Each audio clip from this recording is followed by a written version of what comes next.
അപ്പൊ ഗായ്സ് നമ്മളെ 28 ഓണമായിട്ട് നമ്മളുടെ ഓച്ചിറയില് തിരുമുഖവേടന്റെ ശിരസ് കയറ്റുവാണ്. അപ്പൊ നമ്മൾ അത് ഇന്ന് കാണാൻ വേണ്ടി പോവാണ്. അപ്പൊ അതിന്റെ ഒരു വ്ളോഗാണ് ഗൈസ്. അപ്പൊ നമുക്ക് എന്തായാലും അവിടെ പോവാം. അപ്പൊ അവിടെ പോയിട്ട് കാണിക്കാം ഗൈസ്. ഓക്കെ,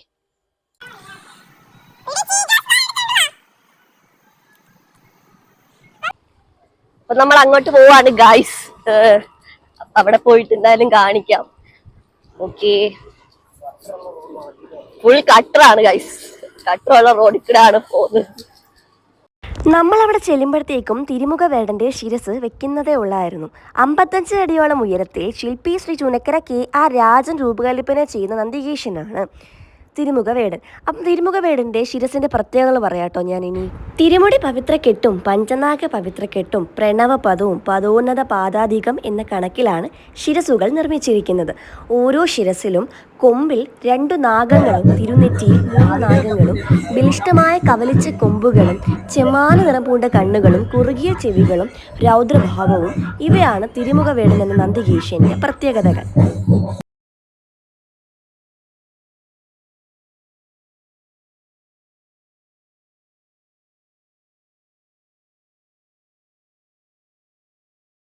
നമ്മളിനി അടുത്തത് വില്ലൻ്റെ അടുത്താണ് പോകുന്നത്.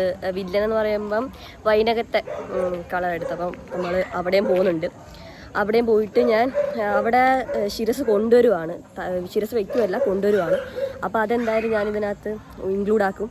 പിന്നെ നമ്മളുടെ പോകുമ്പോൾ നമ്മളുടെ കാളുണ്ട്, നമ്മളുടെ കരയല്ല, മേവനക്കര. അപ്പോൾ അതിൻ്റെയും കൂടെ ചെറുതായിട്ട്, അത് ശിരസൊന്നും വെച്ചിട്ടില്ല. അപ്പോൾ ഗൈസ് നമുക്ക് എന്തായാലും പോവാം. ഓക്കെ, അങ്ങനെ ഞങ്ങൾ അവിടുന്ന് തിരിച്ച് ഒന്നാമൻ്റെ അടുത്തേക്ക് വന്നു. അവിടെ ശിരസൊന്നും വെച്ചിട്ടില്ലായിരുന്നു. ഞങ്ങൾ പെട്ടെന്ന് അവിടെ നിന്ന് ഇറങ്ങി കേട്ടോ. നല്ല മഴ വരുന്നുണ്ടായിരുന്നു. പെട്ടെന്ന് വീട്ടിലേക്ക് വന്നു ഗൈസ്. ഞാൻ വീട്ടിൽ വന്നു, ഒന്ന് ഫ്രഷ് ആവാൻ വേണ്ടി വന്നതാണ്. കാര്യം വില്ലൻ്റെ ശിരസ് ലേറ്റ് ആയിട്ടാണ് വരുന്നത്. അപ്പം നമ്മൾ എന്തായാലും വീട്ടിൽ വന്നൊന്ന് ഫ്രഷ് ആയി എന്നിട്ട് പോകാമെന്ന് വിചാരിച്ചു. ഭയങ്കര മഴയാണ് ഗൈസ്. നമ്മൾ അങ്ങനെ വില്ലനെ കാണാൻ വേണ്ടി പോയിട്ടോ. വില്ലനെ തിരക്കി മാടവന അമ്പലത്തിൽ നിൽക്കുമായിരുന്നു. അവിടെ കുറേ വിശിഷ്ടമായിട്ടുള്ള പരിപാടികളൊക്കെ നടക്കുന്നുണ്ടായിരുന്നു. അപ്പോൾ നമ്മളിതെല്ലാം അവിടെ നിന്ന് കണ്ടു. നല്ല മഴയുണ്ടായിരുന്നു, അതേപോലെ തന്നെ നല്ല ചെണ്ടമേളവും കൊട്ടും സെറ്റായിരുന്നു. ഞാൻ കുറേ നേരം മുടിപ്പറയും കണ്ടുകൊണ്ട് ഇങ്ങനെ ഇരിക്കുന്നു. പക്ഷേ എനിക്ക് ഭയങ്കര ഇഷ്ടമാട്ടോ ഇതൊക്കെ കാണാൻ പോകുന്നത്. ഇങ്ങനെ രാത്രിയിൽ ഇങ്ങനെ മുടിപ്പറയും അതേപോലെ തന്നെ അമ്പലത്തിൽ പോകുന്നതും അതൊക്കെ നല്ല സെറ്റാണ്.